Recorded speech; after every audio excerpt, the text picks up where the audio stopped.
segment of Common Ground is Britton Zabka, and he is a holographic artist who is in Chicago for the first Midwest International Holograph exhibit that is being shown at Gallery 1134.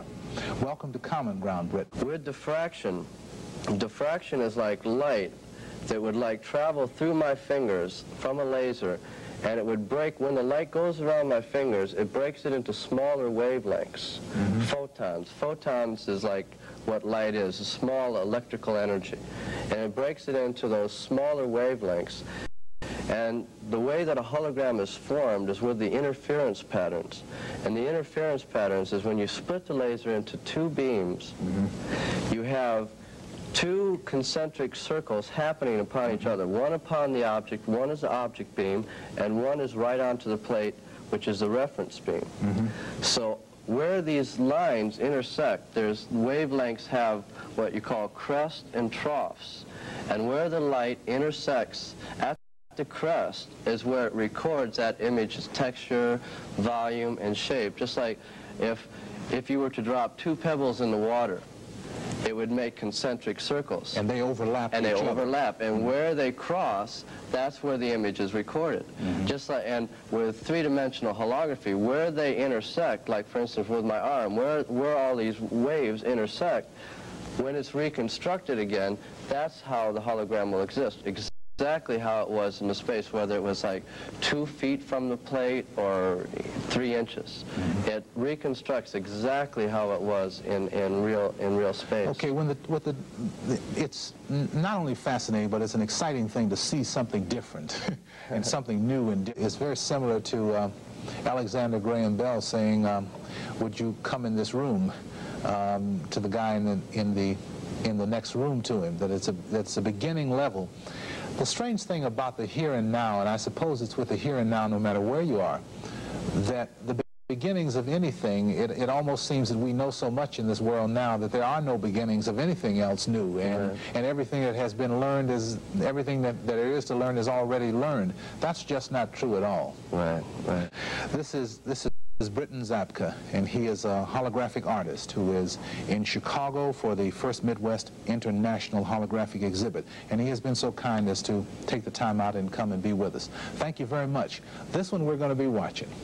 Thank you very much. More Common Ground right after these messages.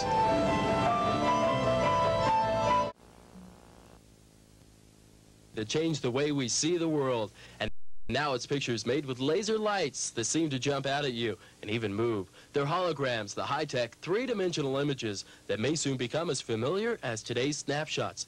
Will your next family portrait be holographic? Find out what it's all about when David Stein reports on the latest developments in this revolutionary art form, Monday, Tuesday, and Wednesday on Stopwatch at 12:30, right here on KGGM TV 13.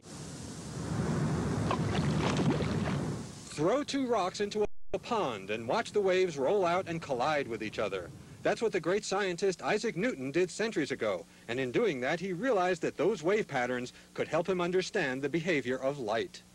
Newton could hardly have imagined that his observations would lead to three-dimensional photography, but in 1948 an English scientist named Denis Gabor extrapolated Newton's ideas, hoping to sharpen the resolution of the electron microscope.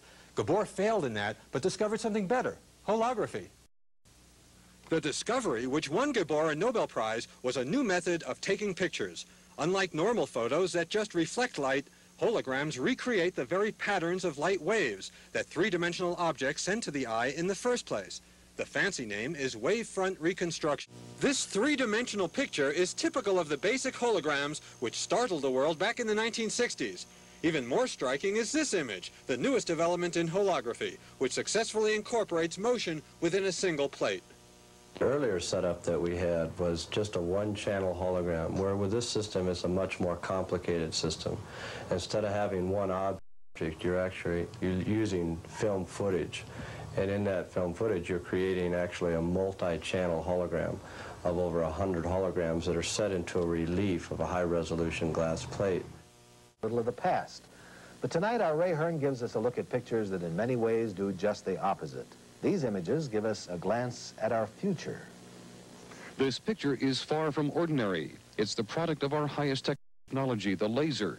It's a true three-dimensional image, and the picture is the work of a man named Britton Zabka, a sculptor, a painter, and also a scientist. As an artist and a scientist, I wanted to combine both of those aspects together, and holography just gave me a larger arena to create in. I can offer the scientific... And the possibilities he sees in the next 10 to 20 years include holographic driver's licenses and passports, as well as a whole catalog of holographic motion pictures to provide business and governments with the highest security.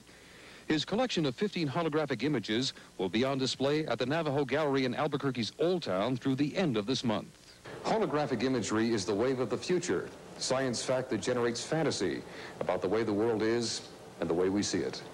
Ray Hearn, Action 7 News.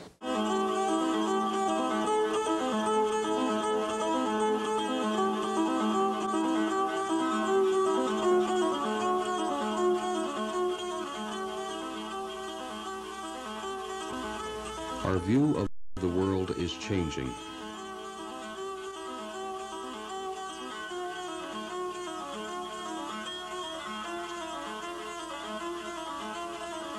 A group of artists, scientists, and engineers is using new scientific discoveries and new developments in technology to create innovative artistic views of our world and the universe.